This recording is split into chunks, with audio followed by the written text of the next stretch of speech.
අද අපි නිවාඩු දවසේ අද පොල් කඩපු දවස. මොකද්ද අමිලයි අද වෙන්නේ? අද පොල් කඩපු දවසේ කට්ටිය එකතුලා බිරියානි එකක් ගහනවා. කට්ටිය කියන්නේ මේ කවුද මේ? අපේ දුලාජ් රාගම දුලාජ් සහ අපි ඉන්නවා. අපේ අනිත් කට්ටියත් ඉන්න. ඔයා විස්තර කියන්නකො. රයිට්. අපි දැන් චිකන් එක ඔක්කොම සීසන් කරලා තියෙන්නේ. බාස්මති එක පෙඟෙන්න දාගෙන තියෙනවා. ඊට පස්සේ ඉතුරු බටු ටික ඔක්කොම අපි රෙඩි කරගෙන ඉන්නවා. තක්කලි එක, මිංචි එක ඊට පස්සේ අනිත් සුදු ලුණු ඉඟුරු ලුණු ටික දැන් ෆ්‍රයි කරගන්නවා.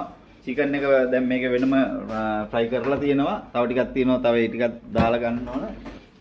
අපි ඉස්සරහට අරගෙන ඉන්නම් මේකේ මික්ස් එක කොහොමද යන්නේ කියලා. ඩම් බුරියානි එකක් තමයි ගහන්නේ. වව්.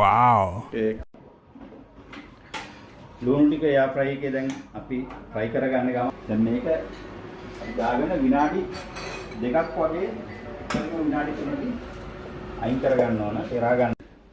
බිරියානි එක දැන් හදන්න යන්නේ. අපි මේ වගේ භාජනයක් අරගත්තා. අරගෙන මේක දැන් හීට් වෙලා තියෙන්නේ. තෙල් ඇඳි 3ක් වගේ වෙන්න තියාගන්න. දාලා ඉවර වෙලා කොටාගත්තු ඉඳුරු සුදුරු ඒ ටික පොඩ්ඩක් මේ වගේ අපි සීසන් කරගත්තු චිකන් එක තියෙනවා. දැන් මේක පැය භාගයක් වගේ අපි සීසන් එකේ තියලා තියෙන්නේ. දැන් මේක එකතු කරගන්න. චිකන් ටික.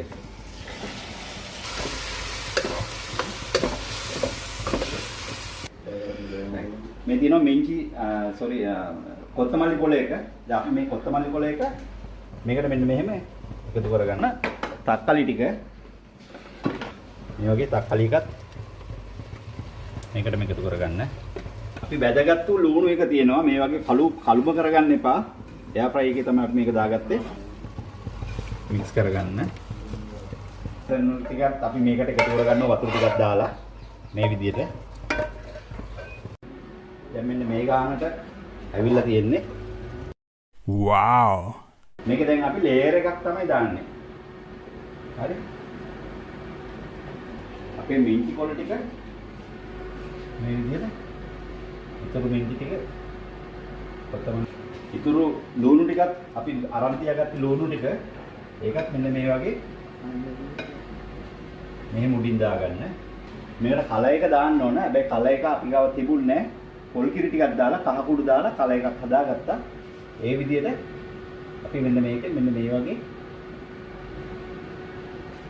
කල එකක් දාලා තියෙනවා. අපේ අන්තිම අවස්ථාවට ඇවිල්ලා තින්නේ ඩම් බුරියානි එකේ. බලමු දැන් බුරියානි කොහොමද ඇවිල්ලා තියෙන්නේ කියලා.